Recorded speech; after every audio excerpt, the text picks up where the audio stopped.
आप सभी भगवानों को मेरा प्यार भरा प्रणाम। हम सब भगवान हैं, ऐसा हमारे वेदों ने बताया।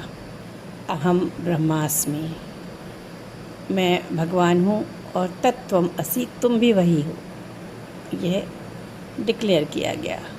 भगवान बाहर अंदर हर जगह मौजूद है और हमारे अंदर वो पर्सोनिफाइड हो गया है।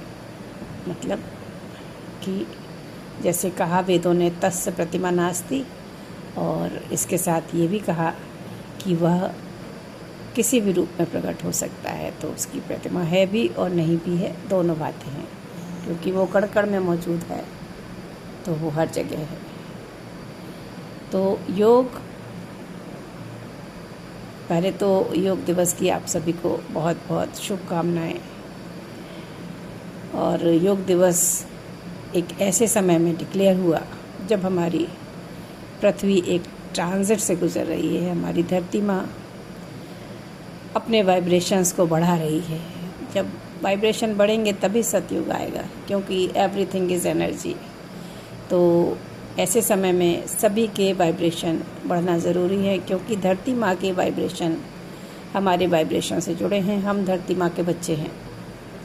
धरती माँ से ही हमें ये मिट्टी का शरीर मिला है, और इसमें परमपिता ने आत्मा के रूप में आके अपनी मौजूदगी बनाई है। तो इन दोनों से मिलकर ही हमारा जीवन है, जो श्वास के माध्यम से चलता है। तो इसको हम अच्छी तरह समझते हैं। तो योग जो है आंतरिक संतुलन और संपूर्ण स्वास्थ्य का मार्ग है। हर उम्र में और विशेष तौर पर बढ़ती हुई उम्र के साथ हमें स्वास्थ्य के लिए और भी ज़्यादा सजग हो जाना पड़ता है।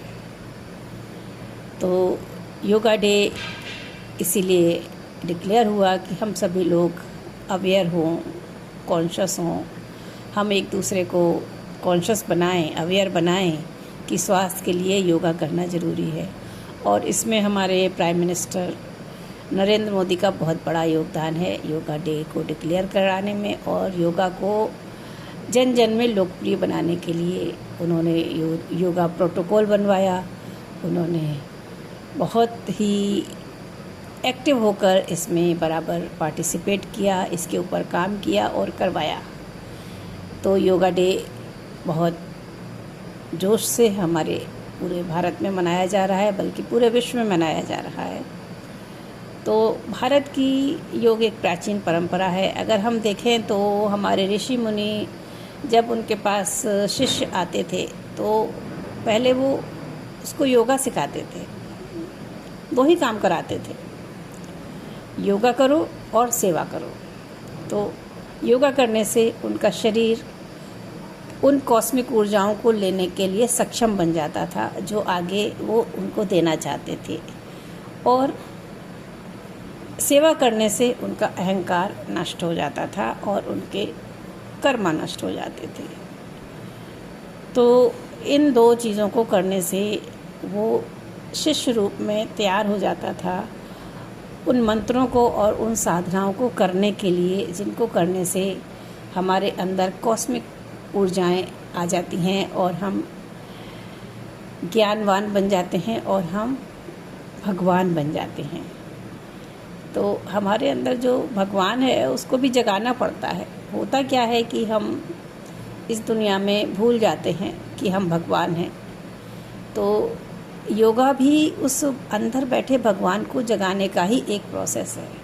इसे हम सिर्फ एक शारीरिक स्वास्थ्य की एक वजह ना माने, ये हमारे अंदर के भगवान को जगाने का एक प्रोसेस है, जो हमारे पुराने ग्रंथों में, हमारे स्क्रिप्चर्स में बताया गया। तो योग करने से हमारा शारीरिक, मानसिक, भावनात्मक और आध्यात्मिक विकास होता है। संस्कृत में अगर देखें तो योग शब्द युज धातु से बना है, जिसका मतलब है जोड़ना। तो यह जोड़ है हमारे मन, विचारों और चेतना के बीच का। महर्षि पतंजलि ने बहुत ही सुंदर तरीके से परिभाषित किया है, योगश्च चित्त वृत्ति निरोधा अर्थात मन की चंचल वृत्तियों का शांत हो जाना ही योग है।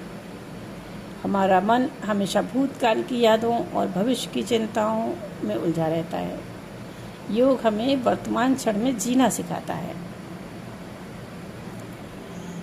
भगवत गीता में श्री कृष्ण जी कहते हैं, समत्वम योग उच्यते, अर्थात जीवन की परिस्थितियों में संतुलन बनाए रखना ही योग है। आज के समय में हम देखते हैं कि तनाव, चिंता, अनियमित जीवन शैली और मानसिक दबाव बहुत बढ़ गया है। ऐसे समय में योग हमें अपने अंदर वापस जाने का अवसर देता है।